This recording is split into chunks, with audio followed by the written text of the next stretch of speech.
E se o livre-arbítrio não existisse de verdade? Essa é a ideia, assim, bem radical que a gente vai explorar hoje, direto do livro Determinado, do neurobiólogo Robert Sapolsky. A tese dele é que essa coisa de livre-arbítrio, do jeito que a gente pensa, simplesmente não existe. Ok, pra gente mergulhar nisso, vamos começar com uma história meio estranha, mas que vai direto ao ponto do argumento dele. Pois é, essa frase era tipo a piada final de uma história antiga sobre o filósofo William James. A ideia era tirar um sarro de um argumento que não tinha, sabe, um começo lógico, que ficava se apoiando em si mesmo infinitamente. Mas e se for isso mesmo? E se forem tartarugas até o fim? O Sapolsky basicamente diz que o nosso comportamento é exatamente assim.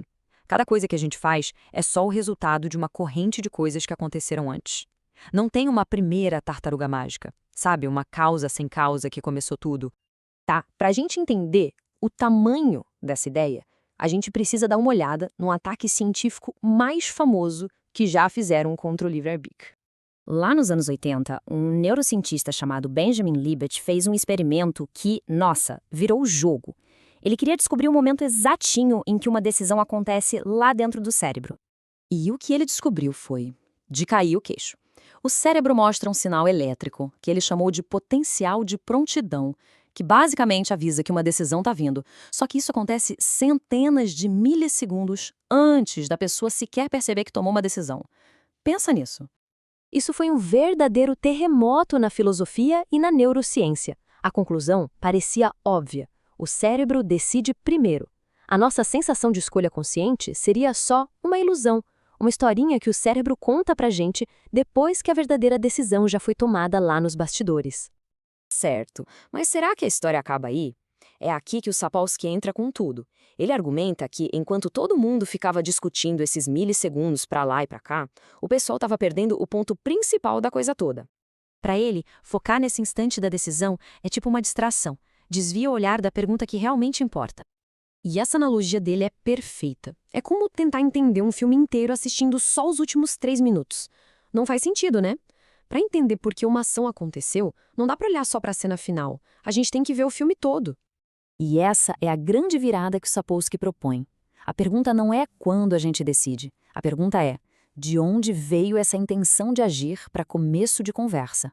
O foco muda do quando para o porquê. Então, bora fazer isso. Vamos pegar uma ação qualquer e começar a voltar no tempo, camada por camada, para ver como esse argumento dele se constrói. Ok, 1 segundo antes da ação. O que está rolando? Pura neurobiologia. Um neurônio específico dispara. Por quê? Porque outros neurônios estimularam ele num ambiente químico bem específico. Não tem mágica, é causa e efeito. Mas, espera aí, por que aqueles neurônios reagiram desse jeito? Se a gente voltar um pouco mais, tipo horas ou dias, a gente vê que hormônios como testosterona, cortisol, já estavam ali, sabe, marinando o cérebro, deixando ele mais sensível a certas coisas, menos a outras, preparando o terreno.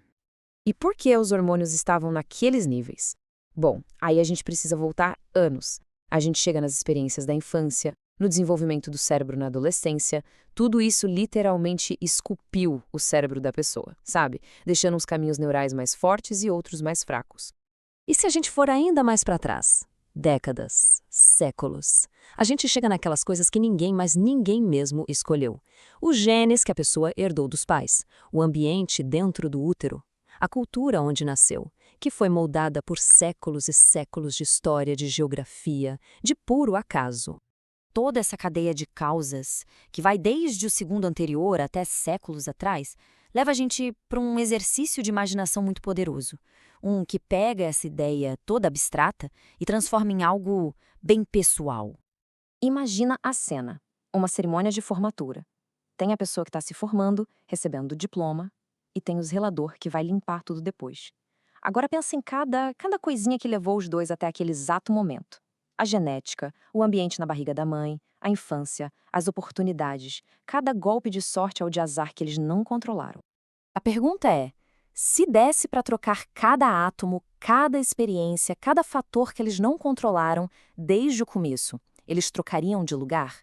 Para Sapolsky, a resposta é um sonoro e absoluto sim. Porque no fim das contas, a gente seria a soma total de todas essas coisas que nunca de fato escolhemos. E se a gente aceita isso, as consequências são gigantescas. O jeito que a gente pensa em justiça, em mérito, até nos nossos relacionamentos, tudo vira de cabeça para baixo. Pensa bem, nesse mundo sem livre-arbítrio, punir alguém para castigar não faz mais sentido. Ninguém realmente merece nem o elogio, nem a culpa. Odiar alguém por algo que a pessoa fez seria tão ilógico quanto odiar um furacão por destruir uma cidade. Claro, pessoas perigosas precisam ser contidas, mas seria como tirar de circulação um carro com defeito no freio. É uma questão de segurança, não de julgamento moral.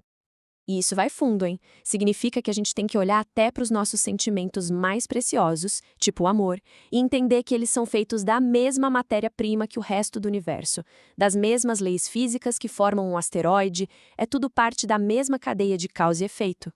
E aí fica a pergunta final, uma pergunta que é, nossa, bem perturbadora e que mexe com a base de tudo. Se ninguém, no fundo, merece nada, nem a riqueza, nem a pobreza, nem o castigo, nem o prêmio, como a gente deveria se tratar? Como a gente deveria organizar a nossa sociedade a partir disso?